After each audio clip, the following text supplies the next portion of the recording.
evening, friends, ladies and gentlemen. My name is Vishwanathan, and I am the head trainer and a jewelry expert with a qualification in jewelry, and I'm a diamond graduate from the Gemological Institute of America. I could have met a few of you while we were on a visit to our stores. I welcome you to this edition of What's Brewing at Sri Krishna Chetty Group of Jewelers. What's Brewing, as you may be aware, is a series of exciting sessions we bring you regularly. Again, please do ensure that you save our email addresses at customerrelation@cksonsons.in, and Miss Jamuna's customer relation cell number is 82961 60869, so as not to miss a communication of our activities. In today's What's Brewing, we continue with the second part of the three-part series titled Care for Gems and Jewellery, with experts Dr. Vinod Haigrave, Ms. Babita, and myself, Mr. Vishwanath. To keep you informed, your mics will be muted to keep your privacy. When we open for questions after the presentation, we will unmute all mics so you can ask your questions. You may use the question and answer button at any point of time and post your questions and comments, and we will try to take them up before we close the session. Also present are our directors, Chaitanya V. Kothar, along with the customer relation team, Ms. Jamuna and Mr. Lokeshwar Jadhav and his teams. May I request Dr. Vinod Haigrave to begin this session to give us an insight on the history of gem and their present owners. Over to Dr. Vinod Haigrave. Sir, it's all yours. Thank you, Vishwanath. Thank you. Dear friends, ladies and gentlemen, all our wonderful people who are on this session here. This is the What's Brewing, the second part of the three-part series. We're talking to you about gems and the care for them and the importance of gemstones. And maybe we will try to, if time permits, look at different types of gemstones and how they are in your wardrobes, because I think most gems actually go to your homes. I'll tell you that gems are really exotic. You'll soon see why in the next few minutes, in the next half an hour or 1 hour. I'll start with some unusual facts about gems and our history of the world. I am going to be concentrating on a very small part, and that is the Deccan part of India. What is the Deccan? The Deccan is actually a little plateau of India. It covers about 8 different states. It goes from a height of, say, about 300 feet above sea level and going all the way up to 3,000 feet or 1,000 meters above sea level. It's a bit of a triangular shaped thing that rests in the southern and the central part of India.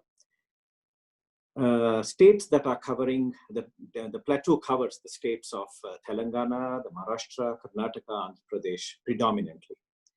But there are over 8 states, including Goa and stuff like that.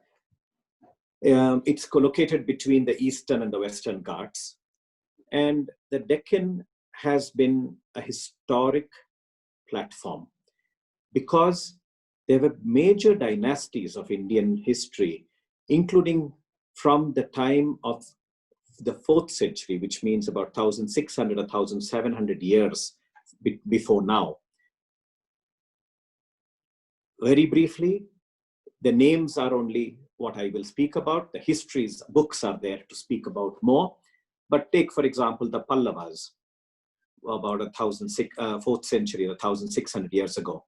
And then came the Chalukyas, then the Rashtrakuta dynasties, the Kakatiya Empire about 800 years ago, the Kamma Nayaks about 600 years ago, the Vijayanagar about 500 years ago, the Marathas about 300 years ago, and the Muslim Bahmani Sultanate, the Bahmani kingdoms. And about 700 years ago, the Deccan Sultanate about 500 years ago, and Nizam of Hyderabad, more closer to our independence. Why am I speaking about this? Not because I'm a geography class over here or a presentation, but actually it is because the gemstones flowed through all of these dynasties. Gemstones are something that has been recognized over 2,000 or 3,000 years, but the written history spans over 1,600 years. Now, the Deccan has produced some of the finest gems, including diamonds, of course, and also very many precious objects have been made on this wonderful Indian plateau. For centuries, royalty have owned finest gems. Why am I saying royalty? Not because royalty is the only ones who used to have these gems.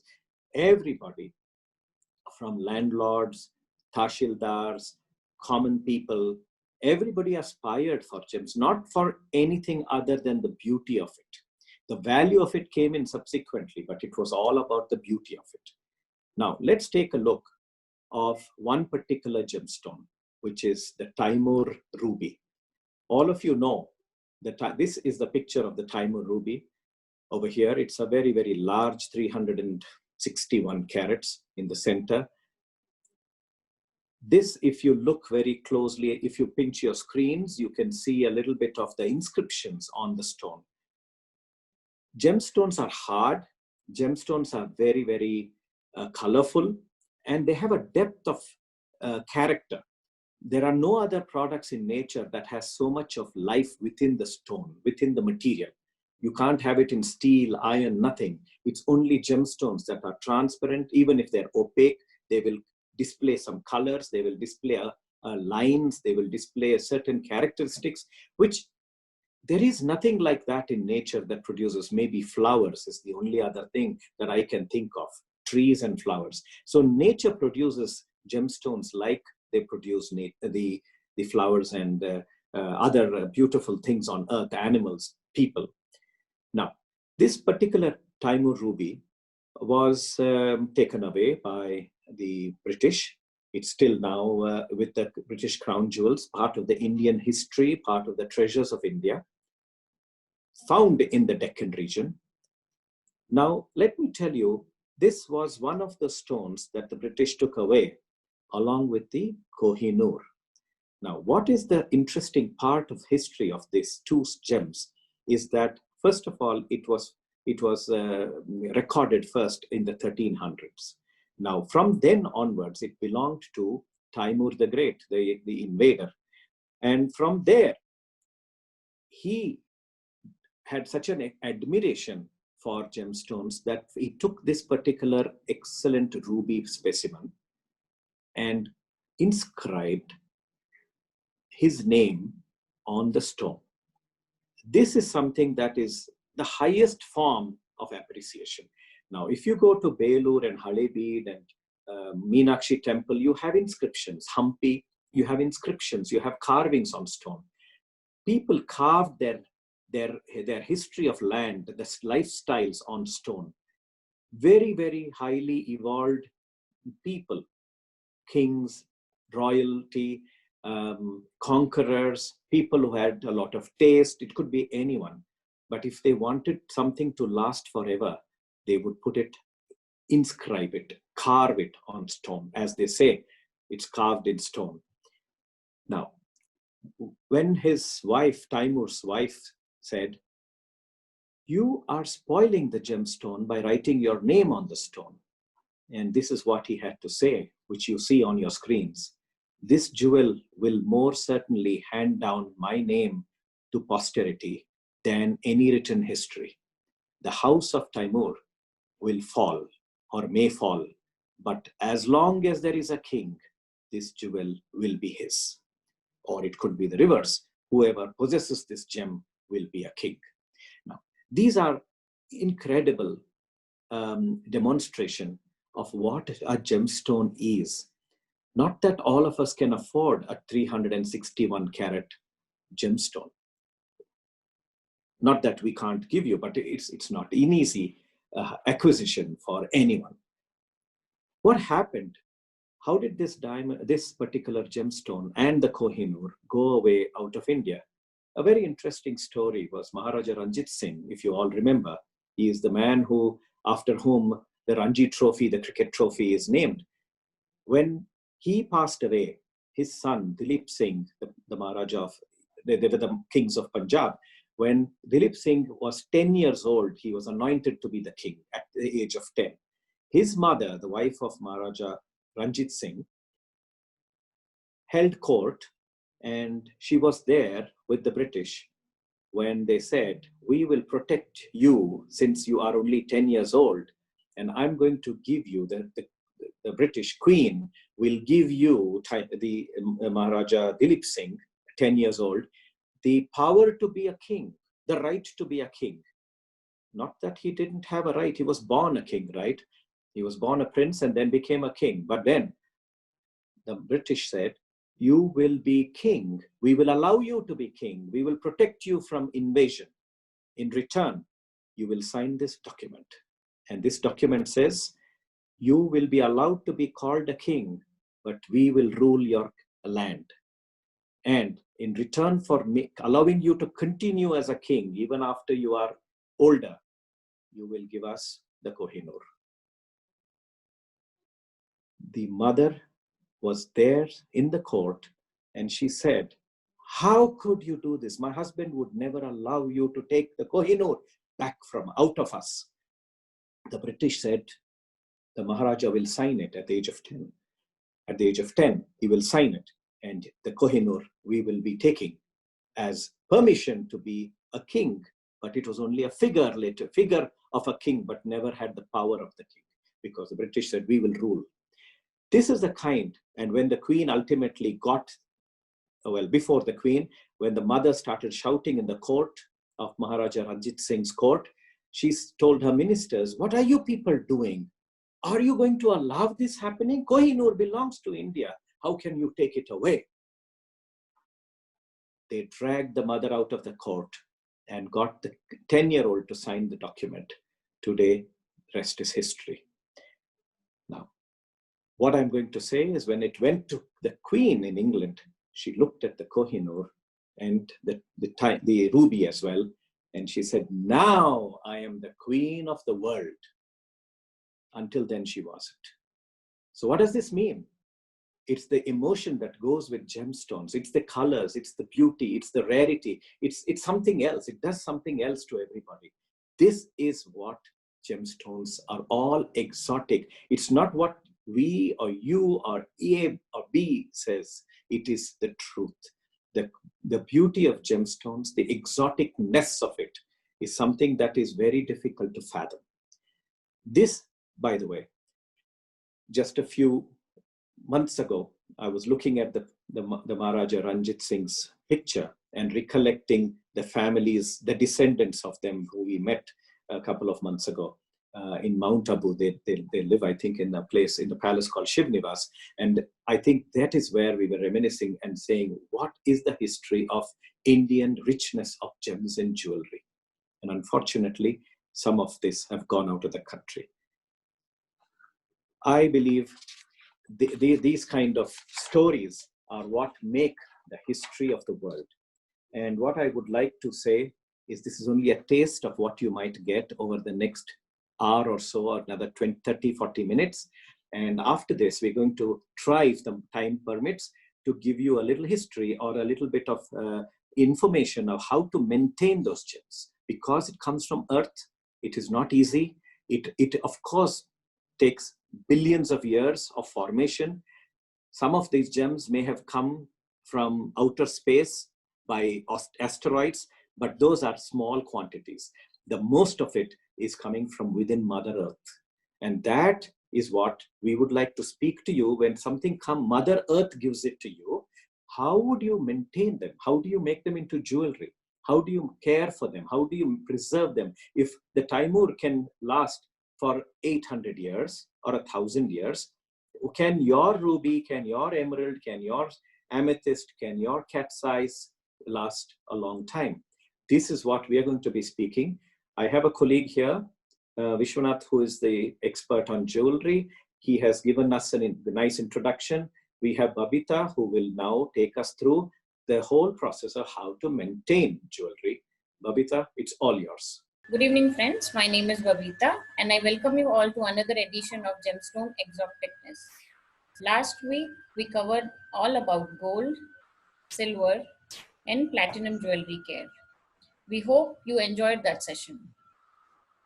Today, in the second session, we will talk about how to take care of the foremost gems, diamonds, rubies, emeralds, and sapphires. Remember that you do not only need to restrict to these 4 important gemstones. There are 66 lovely gemstones. You will find pictures on our website www.ckcjewelers.com under the section Care for Jewelry. Before we start on the cleaning process, let us know our gemstones. Have the gemstone in your jewelry been properly identified? Examine your jewelry. Do they contain only gold or platinum metal? Then it's easy. Just use warm water, a sanitizer, or liquid soap and lightly brush as we demonstrated in our early section. In the jewel has enamels, oxidation, or some other surface finishes, then it requires a little more care not to remove that finish. Gently rinse in warm water and dry with hot air using a hair dryer. If the jewel is set with gems, then examine if the gems are porous kind or non-porous. Examine the jewel if one open at the back or closed at the back behind the gem. If non-porous gemstones and open set at the back, again you could treat the jewelry very similar as plain gold and platinum jewelry. You do not have a chance to damage the gems. Ultrasonic cleaners, as we demonstrated in the last session, or warm water cleaning will do. If the gemstones are porous, then you'll need to ensure no warm water or ultrasonic machine cleaners are not used. Porous gemstones are corals, pearls, opals, emeralds, turquoises, lapis lazuli, amber, ammonites, rhodochrosites. These gems or jewelry with these gems will need dry cleaning without any heat. Pearls, corals, and any porous gemstones must not be stored or exposed near open hot sunlit windows. They need cool air storage. Porous gems also should not be exposed as strong lights like halogen lights or should not come in contact with acids or chemicals. If this is noted or remembered, you have no need to be anxious of your jewelry. Will last decades and centuries. Coming specially to diamonds. Diamonds are the hardest of all gemstones. I have one diamond piece here. If you could all see. Diamonds are not the toughest. I have been asked many times, when diamond is the hardest material on earth, how can a diamond break or chip? Diamonds have fine grains like wood. Therefore, if you drop a diamond on the graining or on a cleavage plane, there is a chance a diamond can break or chip. Another way to chip a diamond is if the sharp edges of a diamond are subject to multiple handling. When diamonds are set into jewelry and removed and reset again multiple times or in a hurry, it's difficult to scratch a diamond, but not difficult to chip or break a diamond. Therefore, do store diamond jewelry on soft fabrics or surfaces. Entrust your diamonds to careful jewelers who take care of handling your diamonds, taking time and care while unsetting or resetting diamonds from one jewel to another. Hurried work spoils good jewelry. When buying solitaire diamonds, ensure your diamonds are numbered. We at C. Krishniah Chetty number all diamonds over 23 cents. That ensures your diamonds will not get interchanged in workshops or factories. We began this process in 1992. Gradually, now we all sell 100% subscribed diamonds over last several years. Remember, all other gemstones are softer than diamonds. Therefore, what does it mean for you? That a diamond jewel must not touch a ruby or emerald or any other gemstones, as they are all softer and can easily scratched. As diamonds are hard and not porous, it is easy to clean diamond jewelry in ultrasonic cleaning machines. And with the hot water and the sanitizer liquids up to 70 degrees heat. Enough to remove all dirt, even COVID virus. The safest gem in the world. As a general rule, do not toss your jewels on the dressers, drawers, or they can get offended and may get scratched, chipped, and may fall off its setting. No, never take them into a chlorinated swimming pool. Workouts, physical work, gardening, and other activities. A no again for all kinds of cosmetics, hair, sprays, perfumes, lotions. When wearing your jewelry, ensure that you're comfortably seated. And remember the golden rule, jewelry is last to put on and first to be taken off. Last, periodic checkups by us are important in order to make certain the stones continue to sit securely in their mounts. And if gems need repolish from time to time, especially emeralds, we recommend this check once a year, not less than once every 2 years. Now let me take you to rubies and sapphires. Rubies, this is one necklace I have here that has rubies. Rubies and sapphires are actually brothers and sisters, as they are born from the same mother called corundum. Sapphires and rubies are pretty robust and can be treated much like a diamond. In saying that, you need a care for them slightly more than as hard as a diamond, and people can easily graze the top of rubies and sapphires.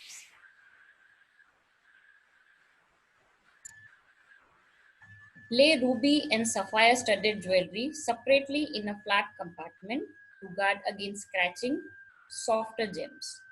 Try to have a layer of cotton cloth or a special jewelry cleaning salvet to ensure jewel do not move too much or scratch another jewel or gemstone. Salvets are available online on www.ckcjewelers.com. At times, foreign matter accumulates on their surfaces of jewelry or gemstones, causing a faded or cloudy appearances. This happens when you apply creams, perfumes, lotion, hairspray with your jewelry on. To revive its beauty, you can clean rubies and sapphires at home by applying a mixture of mild liquid soap or sanitizer or warm water. Gently scrub your rubies and sapphires, the jewelry mounting using a soft brush. Rinse immediately with clean water and dry it with a lint-free cloth for sparkling results. Ultrasonic machines may be used for ruby and sapphire studded jewelry. For any stubborn dirt, using an ultrasonic device that produces a high frequency sound waves in combination with water or cleaning solutions. Remove accumulated dirt and oil from rubies and sapphires to clean them more efficiently. If the ruby ring is the victim of a hard knock or a fall, the gem will need examination under magnification. You can bring to see Krishniah Chetty and ask to have it checked under magnification for damage of stones or loose stones in the settings. Now let's look how to take care of emeralds. Emeralds are a fairly soft gemstone. This means that they cannot be subjected to any harsh chemicals, no ultrasonic cleaning, no hot water, no strong prolonged sunlight exposure for hours and hours, no hard rubbing or cleaning. Here I have a emerald necklace. Never use an ultrasonic cleaner on emerald jewelry. This precious stone often has intricate inclusions called jardin, the French term for garden, or at times there may be heavy inclusions in an emerald are beauty on their own. But these delicate internal structures can damage an otherwise lovely green gemstone. Most emeralds are oiled to retain its luster.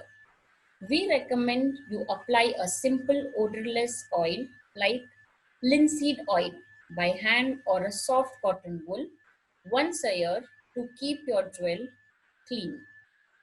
But best not to let emeralds dry up. Also avoid using jewelry cleaning liquids too on your emeralds.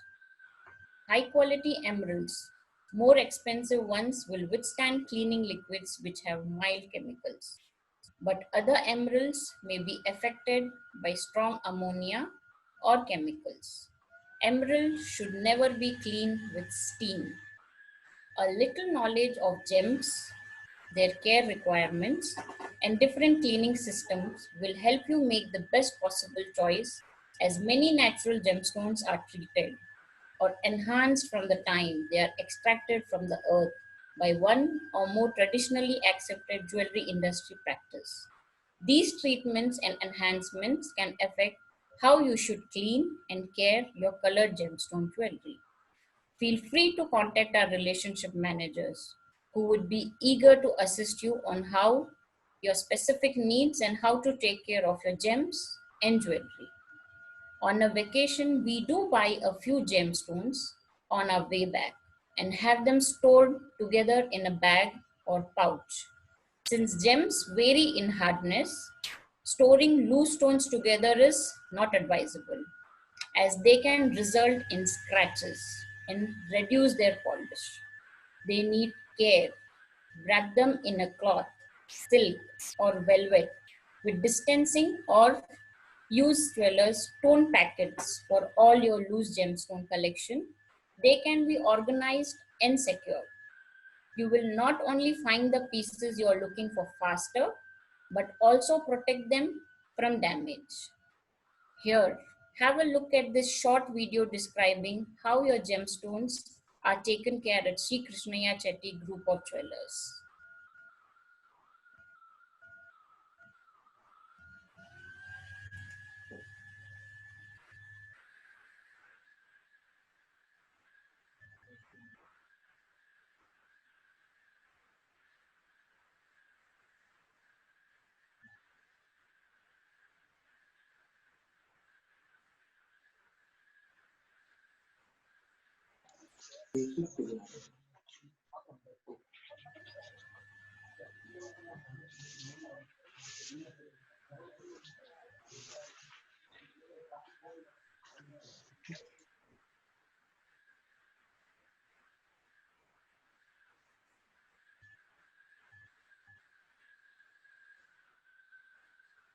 Thank you so much, friends. Now we are open for questions, if any. Over to you, Vishwanath sir. Thank you, Babita. To tell you, it was a wonderful thought that you have shared all your tips on how to take care of gems and jewelry. Now we would like to see if there are any questions from the participants. We request you to unmute your mics and then we go forward.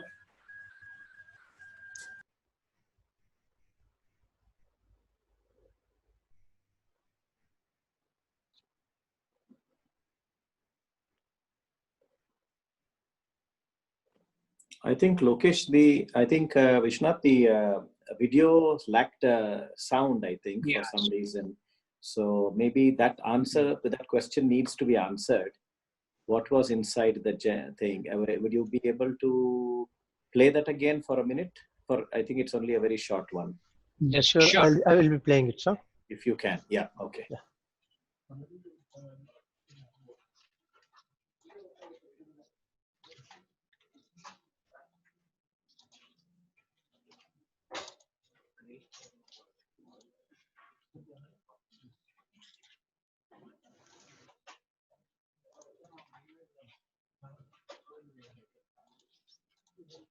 In the meantime, let me tell you, gemstones being soft and small and delicate, it would be wrong to store a gemstone in anything that is hard.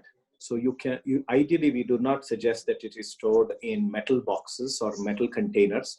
They need to be wrapped in cotton wool, a layer at the bottom, the gemstone on the top, and then you put another layer of cotton wool on the top. It can most often cotton is the best way.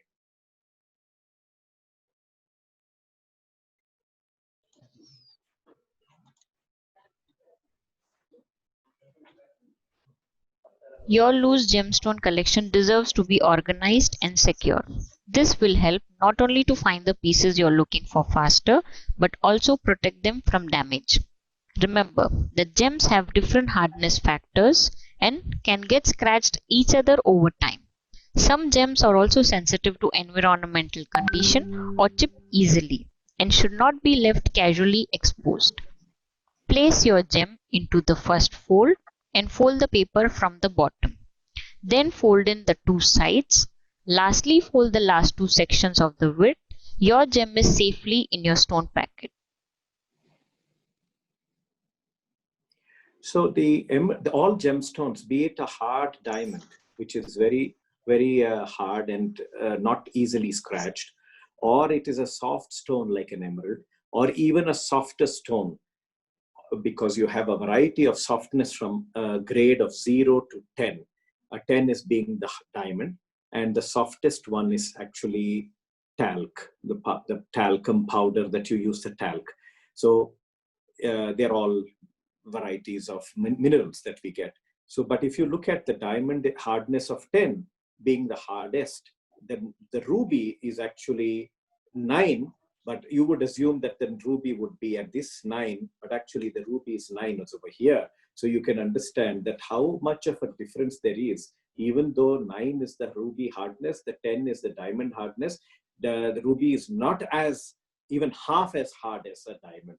So therefore, it's just for you to understand the relativity of hardness and the ability for it to withstand stress. So gemstones have to be handled with care. That's the reason when you give us gemstones, or when you buy gemstones, when you're traveling, as Babita said, you must ensure that they are well protected with cotton on the bottom and at the top, so that even if you were to keep it in your briefcases or in your handbags, if there was a certain key that is pressing against the gemstone, you will not damage the gemstone. You have a cotton to kind of cushion.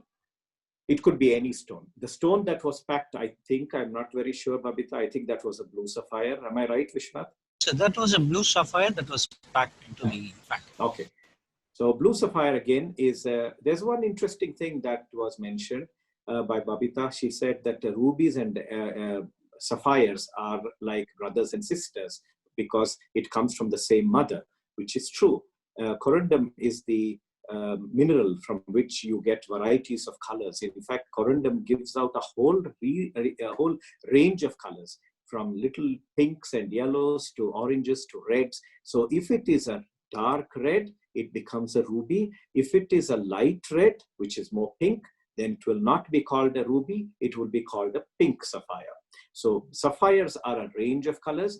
The reddest of the sapphires will be rubies, and the rest of them will be sapphires. In that, of course, would also be blue sapphires, yellow sapphires, pink sapphires, all kinds, the brown sapphires, almost all the colors in the rainbow are what nature produces as sapphires, as long as it has a certain chemical composition and crystal structure, which defines it as a sapphire, it will remain to be called as a sapphire. So they're by and large aluminium dioxide compounds which make a sapphire. So therefore, these are the ways we test a gemstone to see whether something red is a ruby or not. For example, if you looked at the crown jewels, there is a little red stone in the center of the crown of the British crown. For centuries, it was known to be as a ruby, but about a couple of decades ago, when the gemologists removed it and tested it, we found it to be not a ruby. It was a dark red color, but it was not a ruby. It was a spinel. Spinel is an independent mineral, nothing to do with the corundum that produces rubies and sapphires. So therefore, we need to understand how to take care. Now, there's an important point that Babita brought out is what is the difference between porous and non-porous? Because when you maintain jewelry, we make jewelry with all different colors, right? You like colors. That's why when you wear a pink outfit, you may want a green emerald to go with it. You want something that is blue or a black outfit, you might want a diamond to go with it. So it depends on what you're wearing and how you're wearing it. If you have a close collar, you want something longer, then you want something big to be hanging as a pendant, and so on. So, and there are times when you want something that is multicolors. So therefore, there is, some of the things that I would explain a little later, where gemstones come with more than one color in one stone. So coming back, there are actually other questions also. There are questions also. Yeah.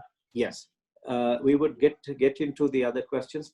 How do we repeat how to clean enamel jewelry? Okay, enamel is a compound of chemicals including glass. So what we do is to paint gold with a compound, various ways in which techniques we do. Some enamels are very thin and they are held by the rims on the side, and you can almost see through the enamel. You can see, if you put a hand below and you can see your hand. These are very unusual plicojour enamels. They are very, very delicate. Now, when you are holding only on the rim and have an enamel in the center, it has to be handled extremely carefully, because if you press hard in the middle, it will break. It's, after all, it's a compound of glass. Now, if it is on a solid metal subject like gold, then in that case, you need to not scratch that enamel, but you can wipe it. You can even immerse it in water. It does not get harmed with water. You can also use sanitizing liquid. Now sanitizers are the flavor of the day. Everybody has sanitizers. Sanitizers do not affect gold. It does not affect metals like silver and platinum and gold. It is chlorine that affects it, but in sanitizers, you do not put chlorine. None of the sanitizers that are prescribed for COVID days contain chlorine. So therefore, the sanitizers are what you get today under these times. So this is a simple way to clean enamel.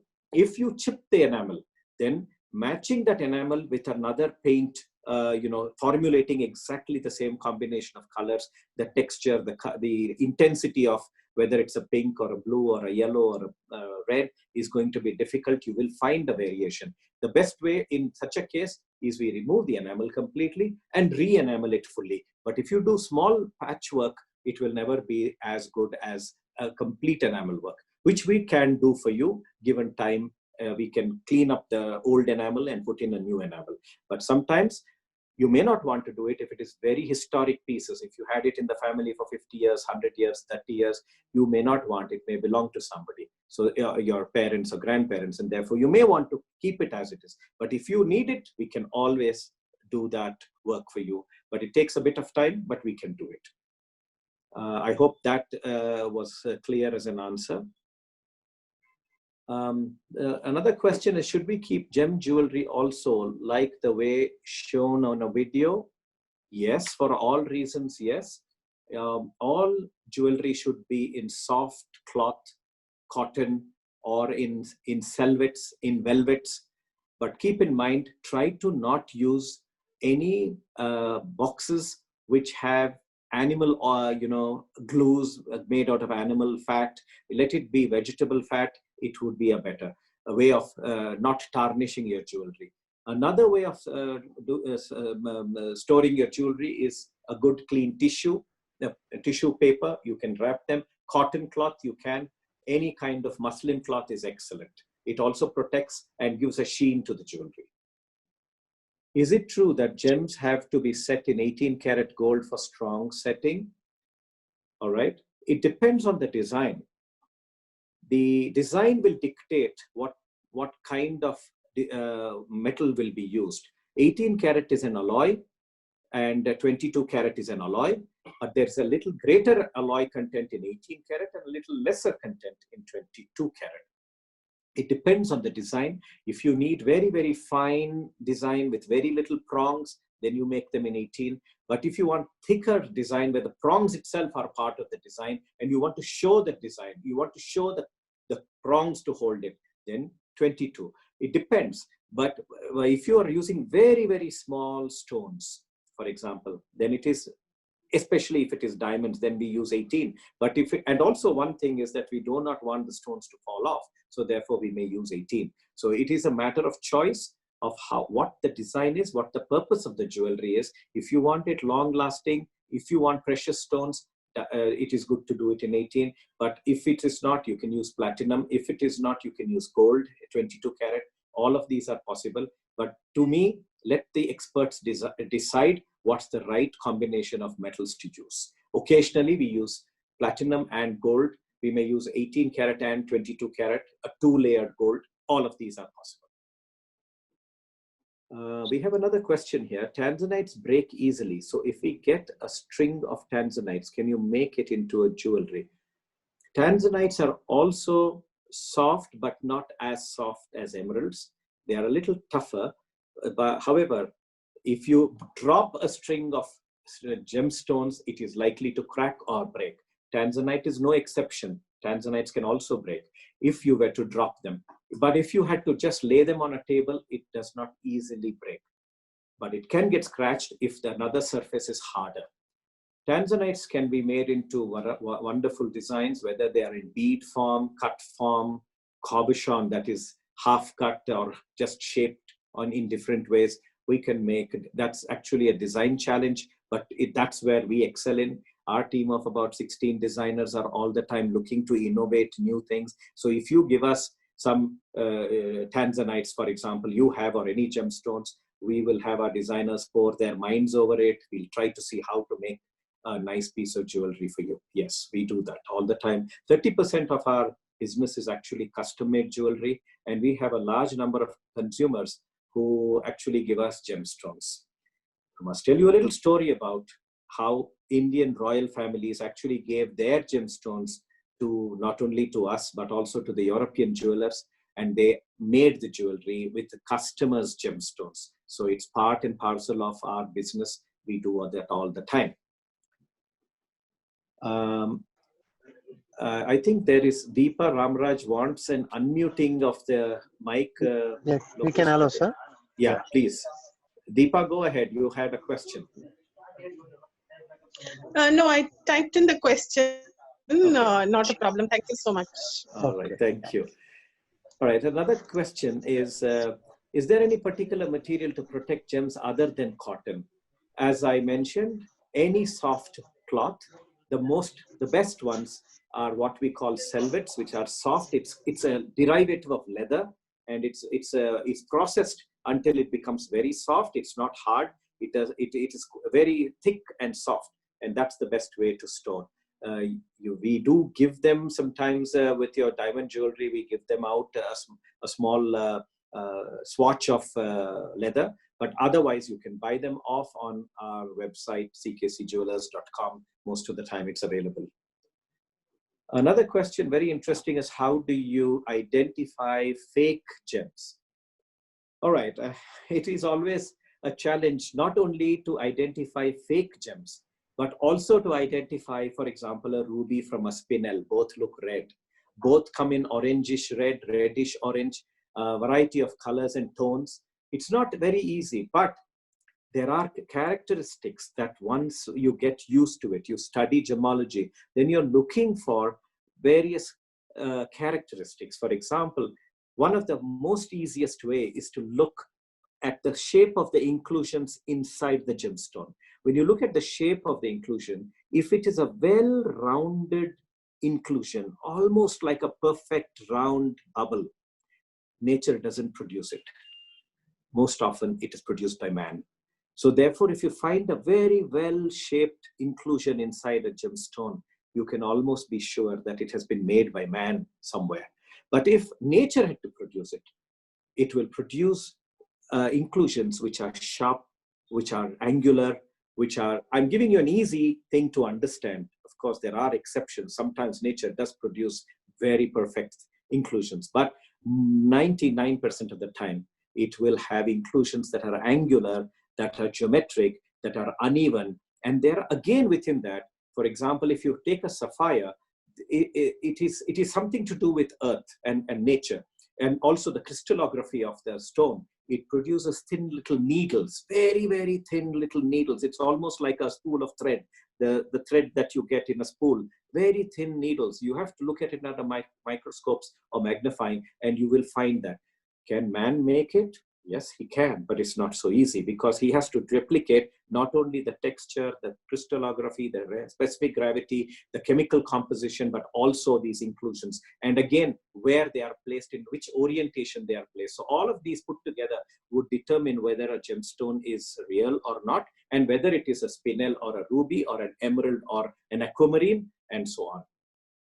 I hope it's a question that I have answered reasonably to your satisfaction. Can we clean enamel on gold with warm water or hot water as we can do with plain gold jewelry? Yes, you can, so long as it's not very hot, like boiling hot water. Again, please examine your piece. That's why in one of the slides, I think Deepa mentioned, open your eyes. You must open your eyes and see what's in your hand. If it is a very transparent enamel, or it's a very opaque enamel, if it is a thicker layer of enamel or a thinner layer of enamel, these matter to you. So if it is sometimes very thin, it's very delicate, you have to take a lot more care. You don't want to harm it by putting boiling hot water. But most often, ultrasonic machine, which is just about small size that you can keep on your dressing table, you immerse it over there with a little water and a sanitizer liquid in it, and it has a button to take it to 70 degrees temperature. Just have to put it on, leave it for 3 minutes, and then it goes off by itself after 3 minutes, and you take it out with a, it's hot, 70 degrees, take it out with a pincer or a prong holder, and then you clean it up, rinse it in water and use it. So by and large, enamel jewelry can be cleaned at home very easily. There's one thing though, if there is enamel jewelry with an oxidization around it, for example, if there's some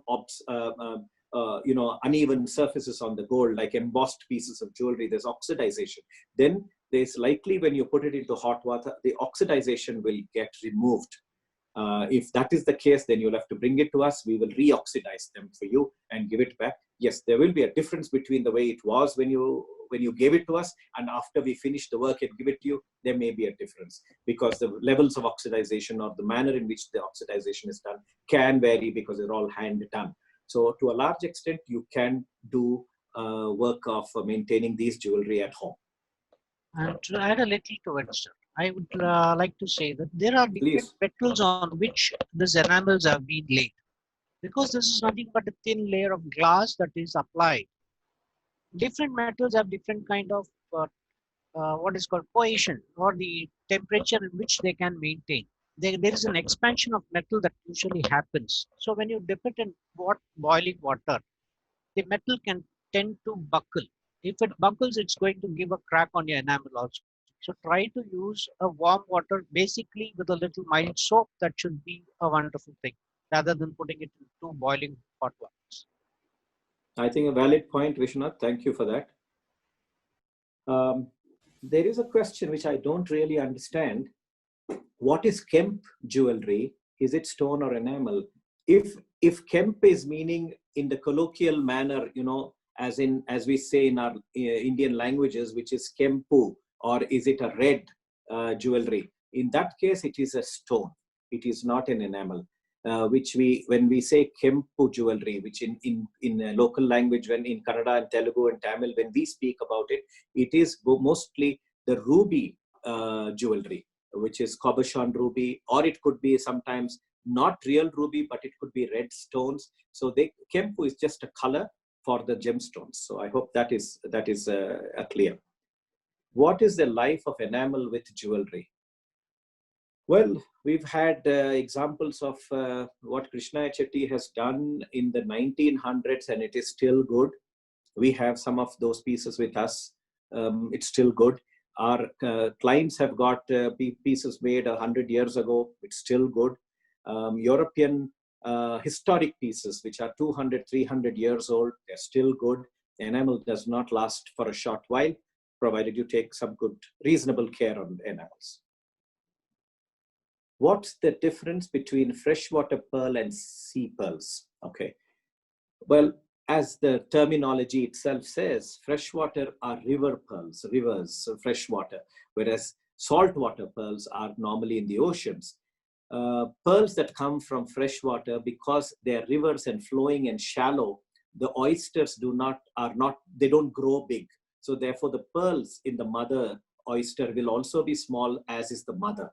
Whereas in the oceans, they are larger oysters, and you get larger body of the oyster, and they make larger babies. Those babies are pearls. So they are called the ocean pearls. But if you go to a deeper ocean, like the Pacific Ocean or the Indian Ocean, which are the deepest ones, there you get even larger mollusks, and they would give you the largest size, which are normally known because Indian Ocean and the Pacific Ocean, the southern hemisphere, are deeper, and therefore they get large pearls, which are up to 22 millimeters in size, beginning with as little as 8 millimeters in size. So if it is between 8 or 10 millimeters, going up to about 22 or even 25, and in rare occasions up to 28 millimeters in size, they would be known as South Sea pearls, because they come from the South Seas, the Southern Indian as well as the Southern Pacific Ocean.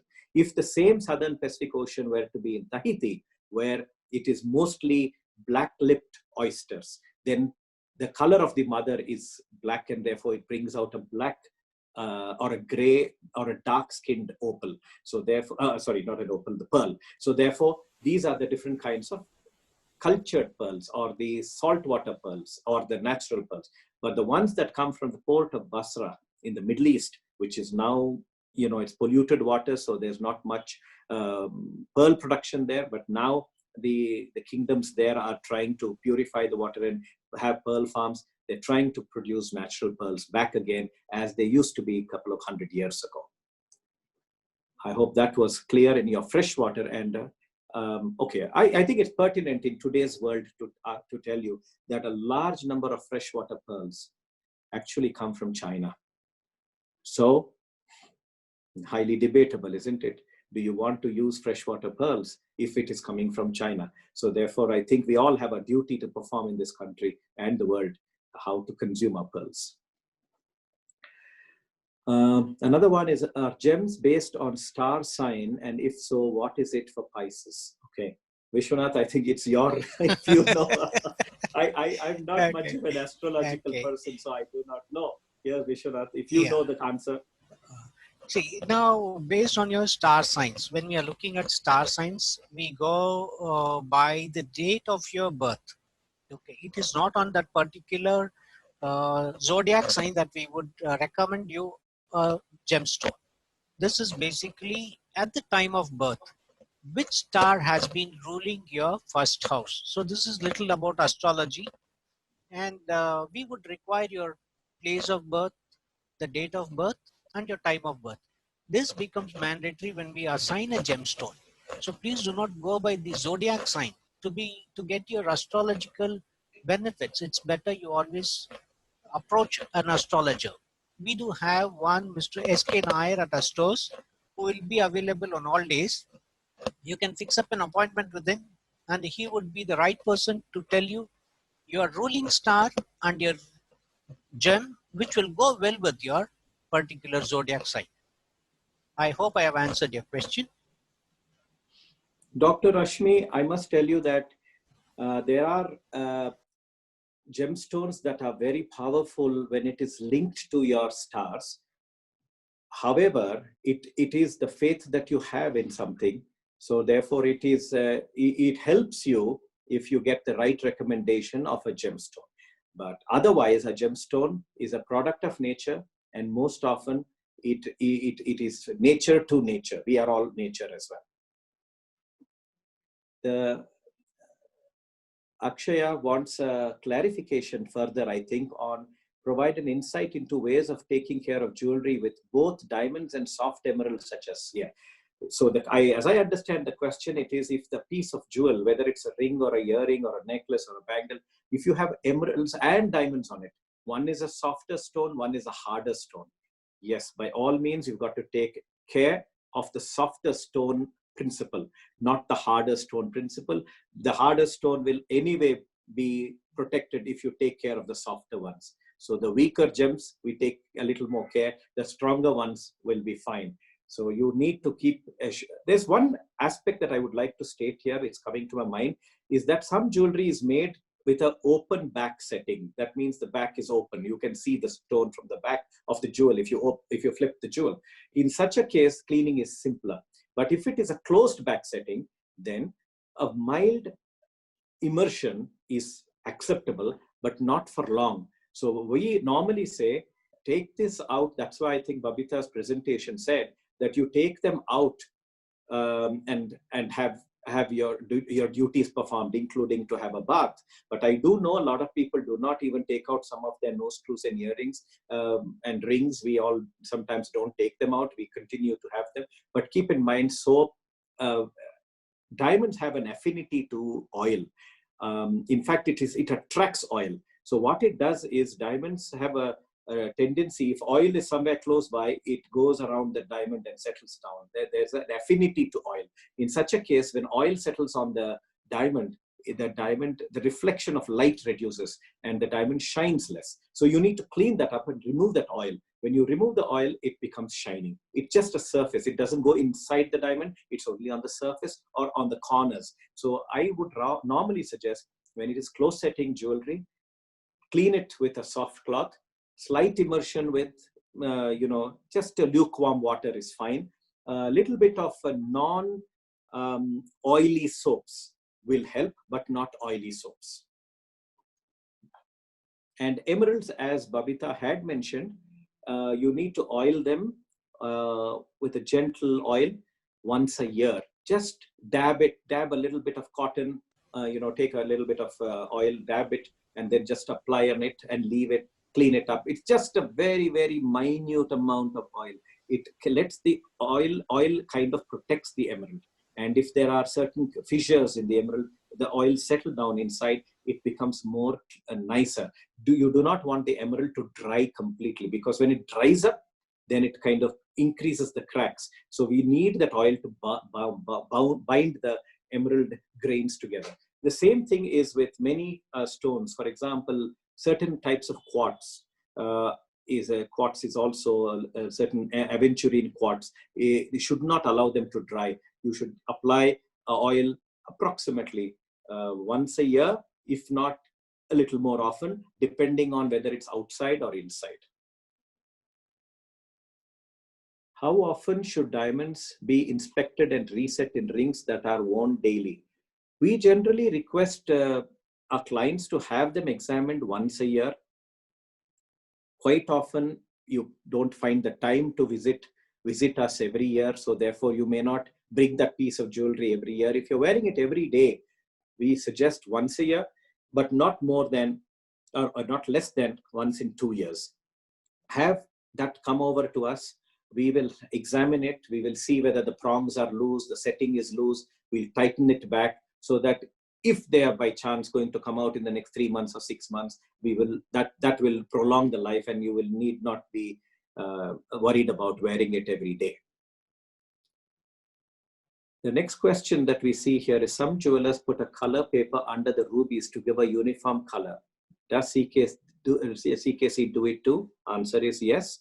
Rubies are very transparent, unlike diamonds. Diamonds are cut in such a way that all the light that goes into the diamond, if it is cut well, all the light comes back up. So you will not the diamond, a well-cut diamond will not lose its light rays at the bottom of the diamond. All of it comes back up to your eyes. And that's why the brilliance is very good on well-cut diamonds. Similarly, a ruby, being transparent, light goes through and it can go down below the stone. So there is it's a sheet of foil, a gold foil, a red gold foil. It's an alloy which we put below the stone, and then we set the stone. It kind of makes the ruby look better, number one. Number two, you don't see the gold at the bottom because the rubies are transparent. Especially, we don't do that for full cut rubies, but we do that for the Kundalavela type of rubies that are cabochons rubies that are kind of half rounded on the top, the smoothly rounded stones. For that, we do the foil backing. And that backing is a very thin sheet of paper, like a foil of gold, that we put it below, and then we set the stone. And then we tighten the gold on the top. Which soap can I use to clean oil on a diamond? Well, I think the most of the stones have either a glycerine or an oil content in it because they want moisturizers for our skin.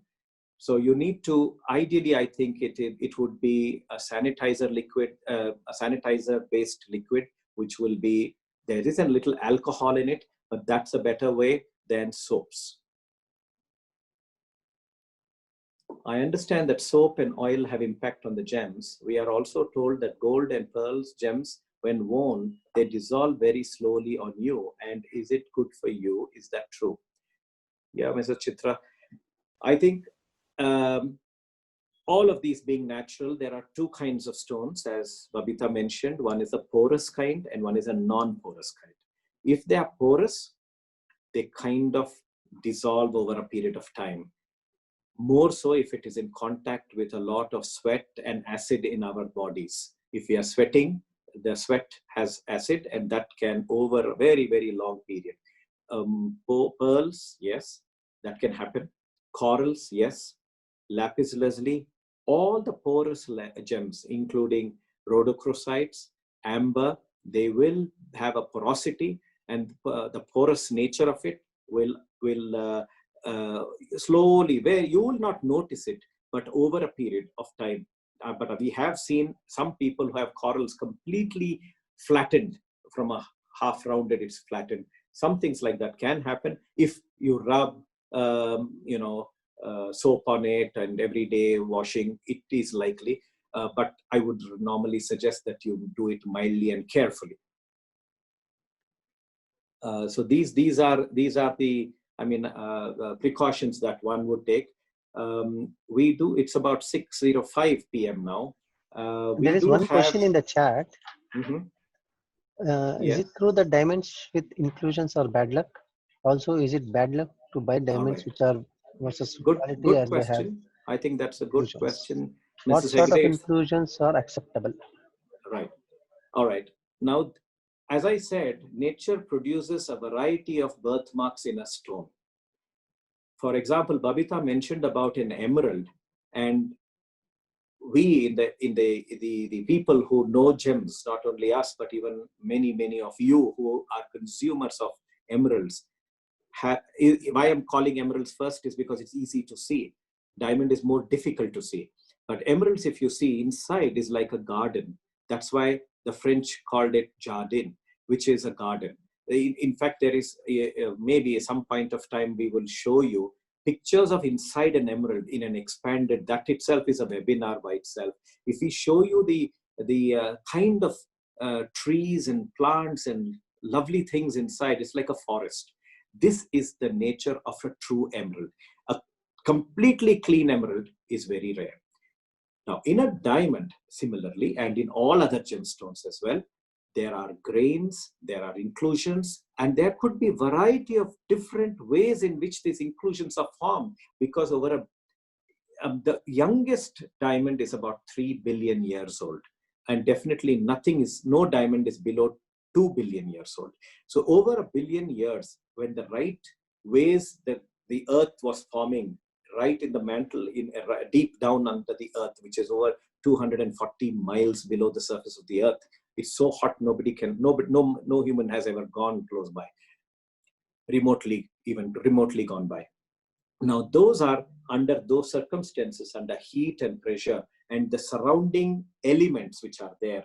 There could be carbon elements, there could be aluminum elements, there could be various elements that are in that vicinity. And when the diamond is formed, it gets trapped inside. And when they get trapped, it's formed. It's like a molten, you see, it's a molten liquid. Then from that, the crystallization takes over billions of years. And then out of that comes a crystallized form of a gemstone called diamond.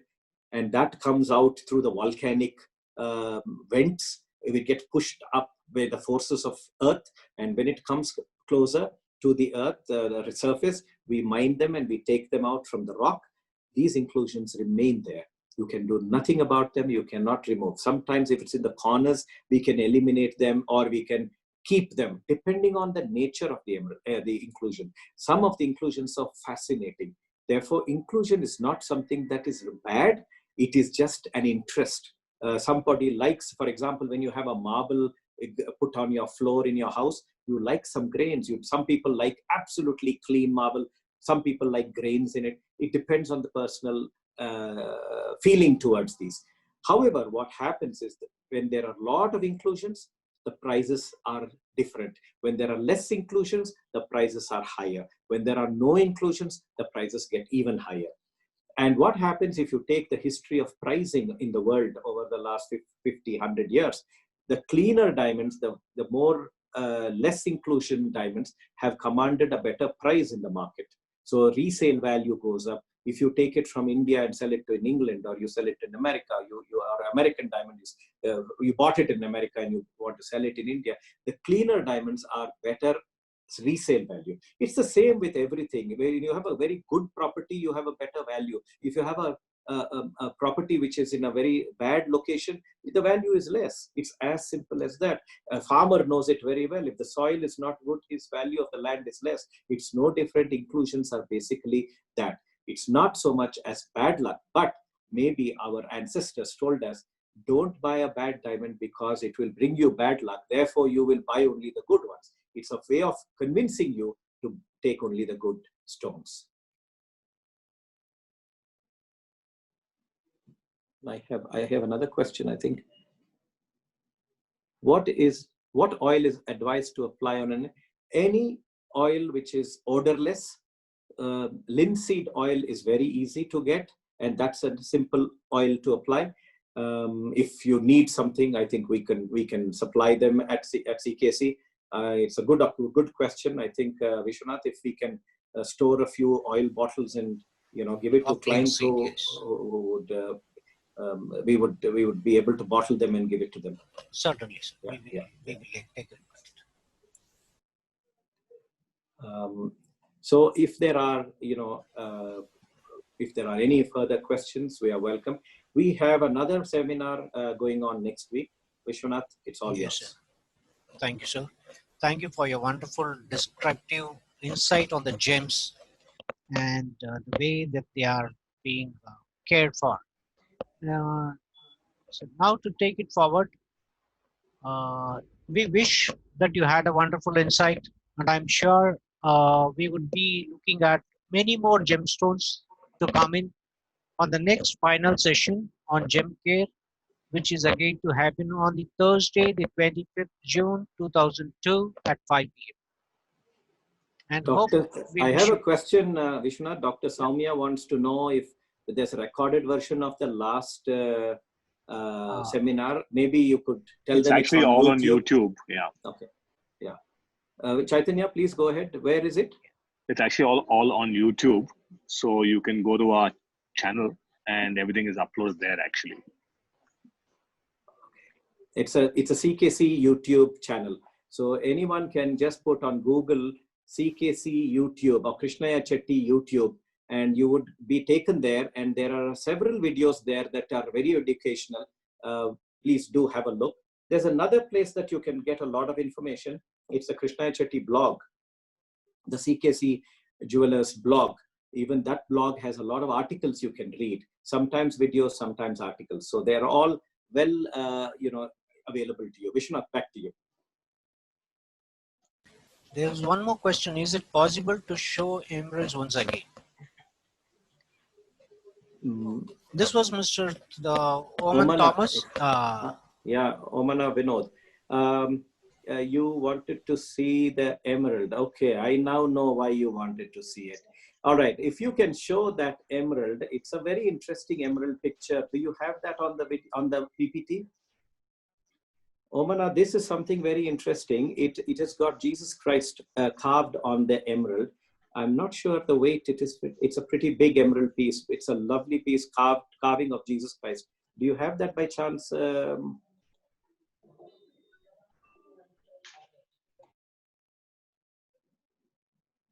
This one. Yeah. This is it's a Colombian emerald coming from the Colombian mines. Very rare. This particular mine, it's like the Deccan diamonds, the Golconda diamonds. Similar to that, emeralds, the best emeralds come from Colombia. Now, of course, there are other countries, but I will talk only about this because it's very interesting. The Colombian mines, this particular one has no oiling required. This is one of the finest emeralds that you can get. And if you see, it's like a garden inside. It's approximately about 2.5, 3 inches big, and it's got we've carved Jesus Christ on it. It's a lovely piece. It is ideally put into a brooch or as an artifact because it's a rare piece. This particular one comes from Colombia. Is this the one that you wanted, Omana? All right. Yeah, Vishnath, go ahead. So we come to the end of this seminar. We thank everyone and thank you all audience for you have been absolutely wonderful, and see you next week on the 25th. Thank you. Goodbye. Thank you. Thank you. All the best.